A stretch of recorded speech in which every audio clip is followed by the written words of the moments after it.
Hello and welcome to Veddiinspires, and today I want to share with you about the cortex-based anxiety, something you might recognize as the thought process anxiety, the anxiety that happens when you start thinking in a faulty way.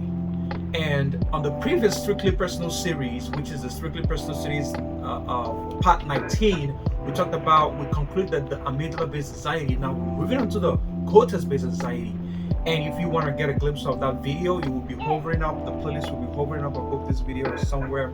You can take a look at those and get familiarized with the concepts that I will be discussing in this video as well. And for the cortex-based anxiety, you might even know about the CBT, the cognitive behavioral therapy.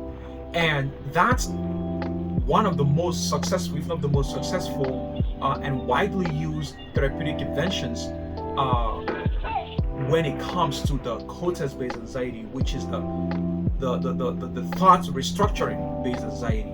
And cognition, commonly known as thinking, plays a big role when it comes to the cortex-based anxiety, because the pioneers, Aaron Beck, the psychiatrist Aaron Beck, and then the psychologist Albert Ellis, popularized this idea of understanding cognitions in terms of thinking processes that can be restructured and can be recalibrated in a way that we start to interpret our events in a different manner from the one that we were using previously before the intervention.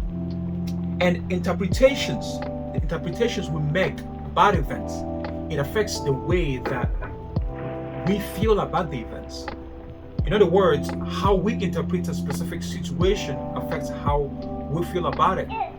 And that's gonna create the reality for our own selves and our own world.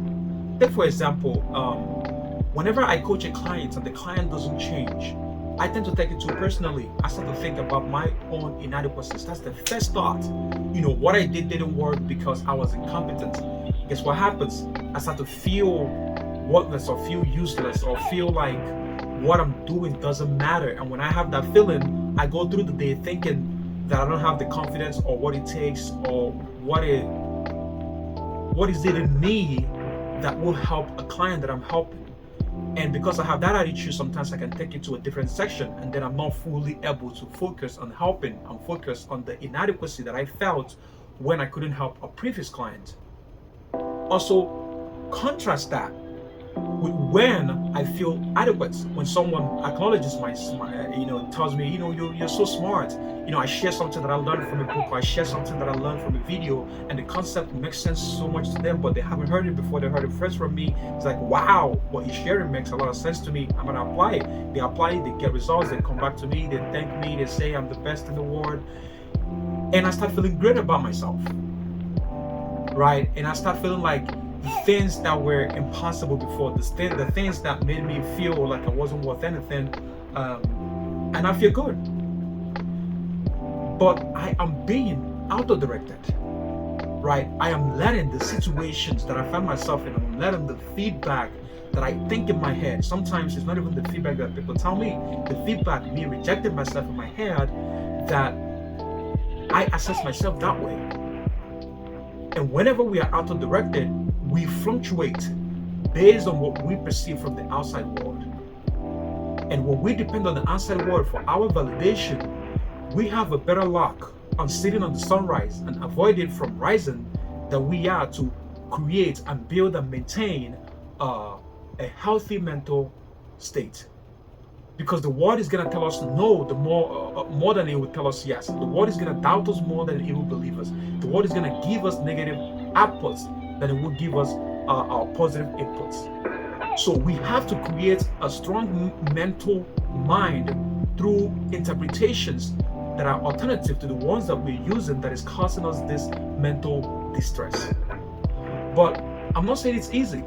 Changing interpretations can be very difficult, because our interpretations of the world, our interpretations of the events that we face on a daily basis, on a weekly basis, is based off of our experiences and how we grew up. Take for example, the concept of the so-called modern woman. That phenomenon existed because of some men that have taken the traditional gender roles too far. taking it to the extent that some of the women see it as oppression, and in some ways it is, and in some ways it isn't. But that's not the thing that I'm trying to discuss here. But it is the way that they have interpreted seeing that traditional gender role being taken to the extreme, and then they don't trust men. They don't trust men, and they don't trust men enough to be feminine in their presence that they wouldn't take advantage, right? And then they develop this mentality of the boss babe, the I don't need no man, I can take care of myself, the independent, strong woman attitude of, oh, like, men can go do whatever they want to do, I can take care of myself, all this stuff. And it creates this dichotomy that it creates this fiction, because now the dating pool is a mess, because people have this preconceived notion of how the other gender is acting, and they act in the opposite way.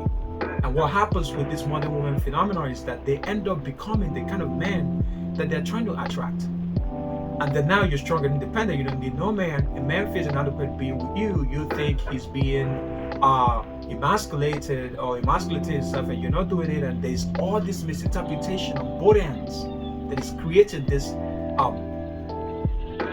crisis, even in the dating world, in the relationship world, in the marriage world. But I'm using that example to illustrate to you the idea of interpreting something that sometimes is not necessarily that way, but because you have an experience of seeing something, maybe someone else who was treated badly because of how they acted, and then you think that that's what it is in all situations, and you think to avoid that, and then some of the words that some people might use will trigger you to think, oh, this means this, if this then this, because that has been your experience up until then. But I'm here to tell you today that you might benefit from a little bit of cognitive restructuring, because when you start to appraise situation for what it is instead of what you think it to be, you can then understand how you can influence it. Now, you cannot control the outside world, but you can influence it. And by influencing it, you are taking care of the inside world, which is the one you have control over. And for you to take care of the inside world, you have to start to question the things that you have so strong opinions on, the things that you believe so deeply that is causing you mental distress, that is causing you fear, doubts, and trepidations that are otherwise exercisable once you start to think in a different path, in a different way. And these are the three things that you can start to pay attention to the next time you start to feel anxious or worry about a specific situation. So number one is the event. What event triggered this anxious thinking or anxious thought pattern? Second is the interpretation. Pay attention to the interpretation that you are given to this event. And then pay attention, this is the most important part, to the resulting emotion that comes right after. Take inventory of this throughout the day as much as you can. And once you take inventory of most of the things that you go through the day, you will start to see a pattern. And when this pattern emerges, because the first step of change, the first step of changing anything is awareness.